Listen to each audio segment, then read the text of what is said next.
4. প্রতিদিন একটি করে কলা খাওয়া আপনার স্মৃতিশক্তিকে বৃদ্ধি করতে প্রচুর সাহায্য করবে। 5.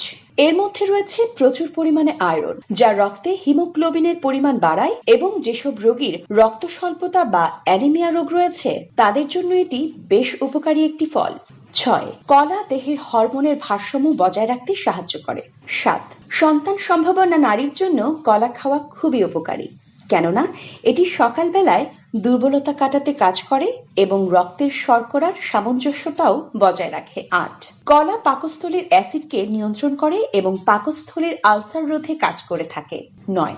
এর মধ্যে 6 ধরনের ভিটামিন রয়েছে যা রক্তে শর্করা গঠনের কাজ করে থাকে। 10. এর মধ্যে রয়েছে প্রচুর পরিমাণে ফাইবার।